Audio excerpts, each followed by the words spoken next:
আসসালামু আলাইকুম ভিউয়ার্স, কি অবস্থা সবার? ইন্ডিয়ান ভিসার নতুন একটি আপডেট নিয়ে আজকের ভিডিওতে আপনাদের সবাইকে স্বাগতম। ভিউয়ার্স, অনেকেই জানতে চাচ্ছেন পর্তুগালের এম্বাসি ফেস করার জন্য ইন্ডিয়াতে যাওয়ার জন্য আসলে কোন ধরনের ভিসা লাগবে, সেটা কি আসলে ডাবল এন্ট্রি ভিসা লাগবে নাকি ইন্ডিয়ান যে ট্যুরিস্ট ভিসা এখন নতুন করে চালু হয়েছে সেই ইন্ডিয়ান ট্যুরিস্ট ভিসা দিয়েই গিয়ে পর্তুগাল এম্বাসি ফেস করা যাবে। তো ভিউয়ার্স, আজকের পুরো ভিডিওতে মূলত এই বিষয়গুলো নিয়ে আলোচনা করব। তো যারা এখন পর্যন্ত আমার এই চ্যানেলটি সাবস্ক্রাইব করেননি তারা এখনই আমার চ্যানেলটি সাবস্ক্রাইব করে দিবেন এবং পাশে থাকা বেল আইকন বাটনটি ক্লিক করে রাখবেন। আর যারা অলরেডি সাবস্ক্রাইব করেছেন তারা একটি লাইক দিয়ে দিবেন। যারা ফেসবুক পেজ থেকে আমার ভিডিওটি দেখছেন তারা অবশ্যই আমার ফেসবুক পেজটাকে ফলো করে রাখবেন।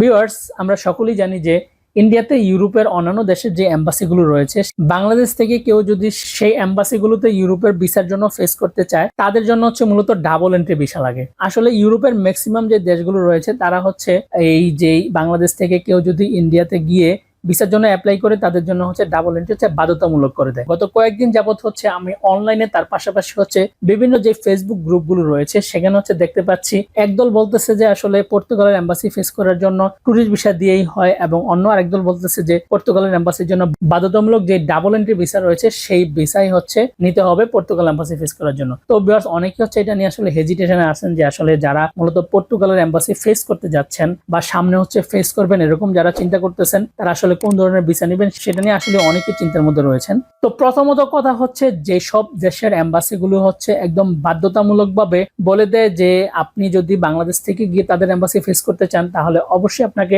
ডাবল এন্ট্রি ভিসা লাগবে। সেগুলো আপনাকে must be double entry visa দিয়েই যেতে হবে। কিন্তু পর্তুগালের এম্বাসির ক্ষেত্রে সেটা শিথিল। যেমন আপনি ট্যুরিস্ট ভিসা বা মেডিকেল ভিসা অথবা আপনি যে কোনো এক ধরনের ভিসা দিয়ে মূলত ইন্ডিয়ার যেই পর্তুগালের এম্বাসি রয়েছে সেখানে ফেস করতে পারবেন। তো এর জন্য যে আপনার বাধ্যতামূলক ডাবল এন্ট্রি ভিসা লাগবে এরকম কিন্তু কোথাও ইন্ডিয়ার যে পর্তুগালের যে এম্বাসি রয়েছে তাদের নির্দেশনার মধ্যে কিন্তু এরকম কোথাও নাই। তো এখন তাদের যে নির্দেশনা সেটা যে লেখা আছে শুধুমাত্র আপনার ইন্ডিয়ার একটি বৈধ ভিসা থাকতে হবে। সেখানে যে পর্তুগালের এম্বাসি রয়েছে তাদের এটাতে কোনো বাধ্যবাধকতা নাই যে আপনার ডাবল এন্ট্রি লাগবে। তো আপনি যদি ডাবল এন্ট্রি ভিসা নিয়েও যান সেখানে গিয়ে আপনি দেখাতে পারবেন। আপনি যদি ট্যুরিস্ট ভিসা নিয়েও যান সেখানে গিয়ে আপনার ফাইল জমা দিতে পারবেন। তার পাশাপাশি কিছুদিন আগে যখন ট্যুরিস্ট ভিসা বন্ধ ছিল তখন অনেকেই মেডিকেল ভিসা দিয়ে গিয়েও সেখানে এম্বাসি ফেস করতে পেরেছে। কারণ যেহেতু পর্তুগালের এম্বাসির এরকম কোনো বাধ্যবাধকতা নাই যে আপনাকে ডাবল এন্ট্রি নিতে হবে, এরকম কোনো বাধ্যবাধকতা নাই। সেজন্য আপনি যে কোনো বৈধ ভিসা দিয়েই সেখানে গিয়ে আপনি আপনার ফাইল জমা দিতে পারবেন। এখন দেখা যায় অনেকেই এসে বলতেছে যে ট্যুরিস্ট ভিসা দিয়ে আমি ফাইল জমা দিয়েছি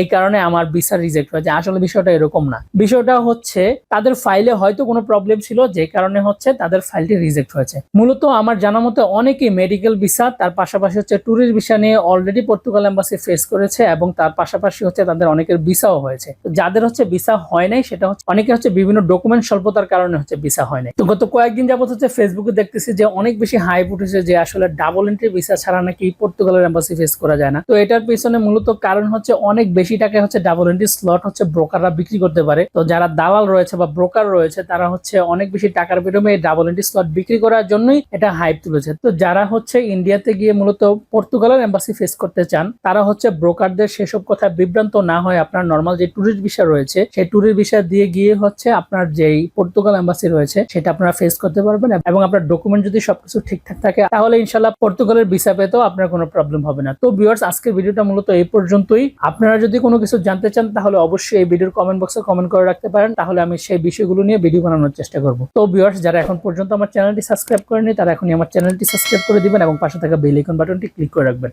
আর যারা অলরেডি সাবস্ক্রাইব করেছেন তারা একটা লাইক দিয়ে দিবেন। যারা ফেসবুক পেজ থেকে আমার ভিডিওটি দেখছেন তারা অবশ্যই আমার ফেসবুক পেজটাকে ফলো করে রাখবেন। তো ভিউয়ার্স, আজ এই পর্যন্তই। দেখা হবে পরবর্তীতে নতুন কোনো ভিডিওতে। আসসালামু আলাইকুম।